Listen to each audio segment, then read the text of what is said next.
श्री राम। शंखनाद में आपका स्वागत है। उद्धव ठाकरे आजकल बौखलाए हुए हैं, परेशान हैं, बेचैन हैं और छोटी छोटी चीजों पर भड़क रहे हैं, झगड़ा कर रहे हैं, लड़ रहे हैं और खुद को भारत का सबसे बड़ा पीड़ित व्यक्ति दिखाने में जुटे हुए हैं। और इसीलिए उद्धव ठाकरे ने एक छोटे से प्रोटोकॉल को, बैग की चेकिंग करने वाले एक प्रोटोकॉल को चुनावी मुद्दा बनाने में जुटे हैं। उसका वीडियो बना के डाल रहे हैं। उद्धव ठाकरे, जिनके पिताजी को कभी ऐसे छोटे मुद्दों पर ध्यान देने की जरूरत ही नहीं पड़ी, बाला साहेब ठाकरे तो एक बात कह देते थे और पूरे महाराष्ट्र में लोग मान लेते थे। लेकिन उद्धव ठाकरे जो हैं वो वीडियो बना कर दिखा रहे हैं कि देखो कैसे चुनाव अधिकारियों ने मेरे बैग की चेकिंग की, मेरे साथ कितना अन्याय हो रहा है, मैं कितना पीड़ित व्यक्ति हूँ। ये चुनाव में वो इस्तेमाल कर रहे हैं, उनका स्तर यहाँ तक गिर गया है, जबकि वो खुद मुख्यमंत्री रहे हैं और उनको सारे प्रोटोकॉल मालूम है। लेकिन फिर भी जब यवतमाल जिले में वो अभी रैली करने के लिए जा रहे थे, तब नियम के मुताबिक चुनाव अधिकारियों ने जहां पर वो उतरे उनका बैग चेक किया और उसके बाद उन्हें आगे बढ़ने के लिए कहा गया। लेकिन उद्धव ठाकरे ने वहां हंगामा कर दिया कि मेरे बैग की चेकिंग क्यों हो रही है, क्या आप मुख्यमंत्री के, सीएम के, पीएम के, डिप्टी सीएम के बैग की चेकिंग करते हैं, मेरे बैग की चेकिंग क्यों हो रही है। इसका वीडियो बनाकर, अधिकारियों का वीडियो बनाकर डालने लगे, जो आम लोग अमूमन ये काम करते हैं, उद्धव ठाकरे ये करने लगे। जबकि ये उद्धव ठाकरे ये बात भूल गए कि 5 महीने पहले जब लोकसभा चुनाव था तो खुद सीएम एकनाथ शिंदे के बैग की चेकिंग की गई थी। वो भी जब रैली के लिए जा रहे थे और उनके बैग की चेकिंग हुई थी, जिसकी खबरें भी हैं। तो उद्धव ठाकरे को तो पहले ये गलतफहमी, गलत खबरें नहीं फैलानी चाहिए। दूसरी बात, क्या वो पीएम है, क्या वो सीएम है, क्या वो खुद डिप्टी सीएम है? वो किसी पद पर नहीं है, वो सिर्फ एक अपनी टूटी हुई पार्टी के प्रमुख हैं। तो उद्धव ठाकरे को ये राहुल गांधी वाली बीमारी कब से लग गई कि मैं फर्स्ट फैमिली हूं, ना मेरे ऊपर कोई नियम लागू होता है, ना कोई मुझसे सवाल पूछ सकता है। क्या उद्धव ठाकरे को कांग्रेस के साथ रहते हुए बीमारी लग गई है कि उनकी कोई चेकिंग नहीं हो सकती, उनके ऊपर कोई नियम लागू नहीं होता? आखिर आप किसी सरकारी पद पर भी नहीं है। हो सकता है पीएम सीएम के लिए प्रोटोकॉल हो भी कि उनकी चेकिंग ना होती हो, सीएम की तो हुई थी, लेकिन हो संभव है कि पीएम की चेकिंग ना होती है क्योंकि उनकी सुरक्षा का स्तर अलग तरह से रहता है। अगर ऐसा है भी तो भी उद्धव ठाकरे तो पीएम नहीं है, तो उनको ये सुविधा क्यों मिलनी चाहिए, उनके लिए नियम क्यों बदलने चाहिए? क्योंकि वो क्या समझते हैं, वो राहुल गांधी की तरह क्या खुद को महाराष्ट्र की फर्स्ट फैमिली समझते हैं? फर्स्ट फैमिली, आपको वो इज्जत मिलती भी, लेकिन आपने तो अपनी वो इज्जत भी नहीं रखी। तो उद्धव ठाकरे दरअसल दिखाना चाहते हैं लोगों को कि मेरे साथ बीजेपी कितना बुरा कर रही है। पहले मेरी पार्टी टूट गई, मैं अकेला पड़ गया, अब मुझे नियम कानूनों में फंसाया जा रहा है, जबकि ये सब सामान्य चीजें हैं और सबके साथ हो रही है। लेकिन उद्धव ठाकरे इसे अन्याय कह रहे हैं, इसे अत्याचार कह रहे हैं।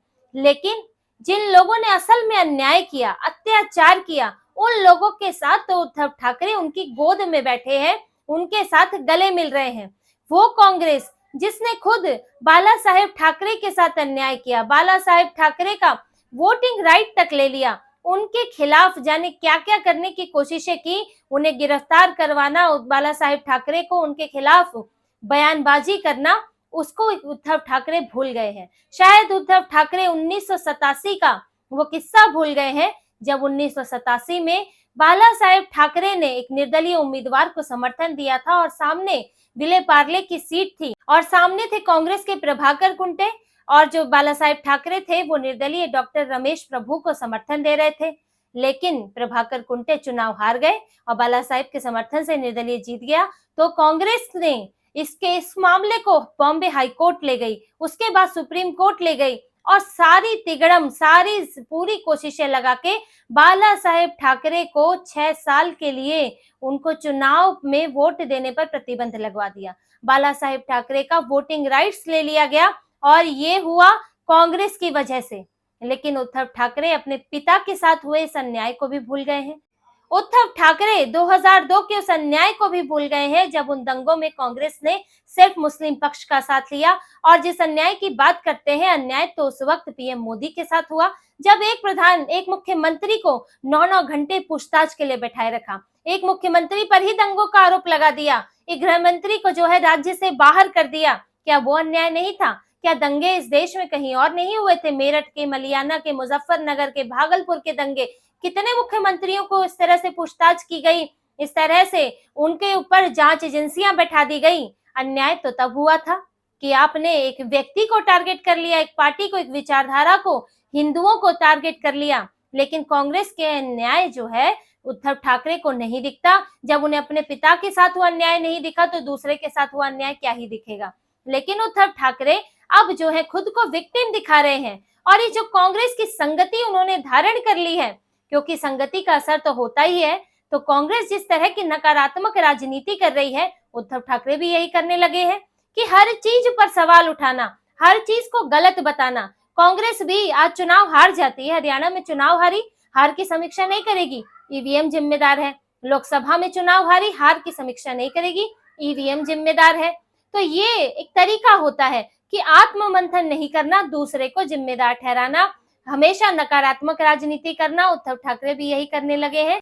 और जब वो कांग्रेस की संगत में इतना तक डूब गए हैं, कांग्रेस की विचारधारा जो इस्लाम परस्ती की, तुष्टीकरण की विचारधारा है, वो तो अपना ही ली है, साथ में ये नकारात्मक भी हो रहे हैं, लेकिन अब सफाई भी देने में जुटे हैं। अब हिंगोली में रैली के दौरान वो सफाई दे रहे हैं कि हमारे ऊपर, शिवसेना यूबीटी के ऊपर कांग्रेस का कोई प्रभाव नहीं पड़ा।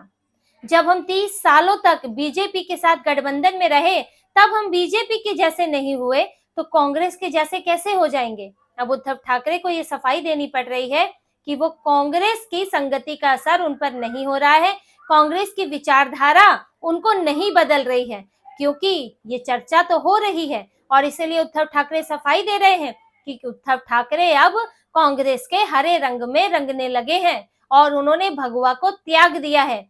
लेकिन उनकी सफाई भी कितनी बचकानी लगती है कि जब हम बीजेपी के साथ रहते हुए नहीं बदले, आप बीजेपी के साथ रहते हुए क्या बदलेंगे। बीजेपी तो खुद बाला साहेब ठाकरे से सीखती रही है और खुद और बदलती रही है।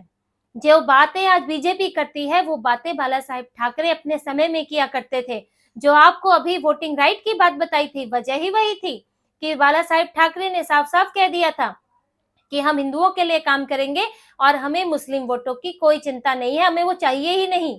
जो बात आज बीजेपी भी नहीं कह पाती है, वो बात जो है बाला साहेब ठाकरे ने उस वक्त कह दी थी। और तब बीजेपी उनसे सीख रही थी, हिंदुत्व सीख रही थी उनसे। और यहाँ तक कि जब पीएम मोदी तक को हटाने की बात थी 2002 के दंगों के बाद, लेकिन बाला साहेब ठाकरे ने कहा था कि अगर मोदी गया तो गुजरात गया। वो बाला साहेब ठाकरे, उनके वो बीजेपी से उस वक्त क्या सीखते।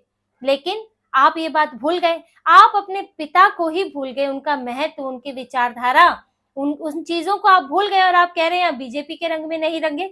बीजेपी तो उस वक्त हिंदुत्व की एबीसीडी पढ़ रही थी और बाला साहेब ठाकरे तो उस वक्त उसमें पीएचडी करके बैठे थे। और स्थितियां देखिए, दोनों ही समान विचारधारा वाली पार्टी थी, तो आप एक दूसरे के रंग में रंगे भी जाते तो रंग तो भगवा ही निकलता। लेकिन अब स्थितियां अलग हैं। आपने जब वो जगह छोड़ी, आप जब कमजोर हुए, तो बीजेपी ने जो बाला साहेब ठाकरे से सीखा था, आज बीजेपी उस पर आगे बढ़ रही है और उन्हीं की विचारधारा को आगे लेकर चल रही है। एकनाथ शिंदे आगे लेकर चल रहे हैं। आपने महाराष्ट्र में वो वैक्यूम क्रिएट किया, आप कमजोर पड़े और आपने अपनी विचारधारा बदल ली, कांग्रेस के साथ आ गए और आज जो है आप मुसलमान वोटों के लिए बेचैन हैं। शिव सैनिक मुस्लिम जो है मुस्लिम बैठकों में जा रहे हैं और वहां हाथ जोड़ जोड़ कर वोट मांग रहे हैं। अब ये हालत आपने कर दी है शिवसेना के नेताओं की। बाला साहेब ठाकरे के शिव सैनिक जो थे अब मुसलमानों के आगे गिड़गिड़ा रहे हैं और वोट मांग रहे हैं। कितना बड़ा अंतर आ गया है। आप हिंदुत्व की परिभाषाएं बताने में जुटे हैं कि ये हिंदुत्व अलग, वो हिंदुत्व अलग। क्या कभी बाला साहेब ठाकरे ने इस तरह की परिभाषाएं बताई? उनको बीजेपी के साथ गठबंधन करना था तो किया, जब नहीं करते थे तब नहीं करते थे। लेकिन उन्होंने कभी भी ये नहीं कहा कि हिंदुत्व दो तरह का है, मेरा अलग, उनका अलग, और मैं अलग किसी के साथ गठबंधन में चुनाव लड़ूंगा। अकेले लड़े तो अकेले ही लड़े, लेकिन आप में उतनी हिम्मत नहीं थी। और आप जो है कांग्रेस की गोद में जाके बैठ गए हैं और पूरी तरह से मुस्लिम विचारधारा आपने अपना ली है। इसीलिए उलेमा बोर्ड वाले 17 शर्तें रख रहे हैं और उद्धव ठाकरे के बेटे आदित्य ठाकरे कह रहे हैं मुझे कुछ पता ही नहीं, क्योंकि आप मौन सहमति दे चुके हैं, पर्दे के पीछे आप जो है डील कर चुके हैं और अब आपके पास कहने को कुछ नहीं है, क्योंकि आपके पास विकल्प ही नहीं। अब आपको मुसलमान वोट चाहिए और मुसलमान आप पर भरोसा करता नहीं है।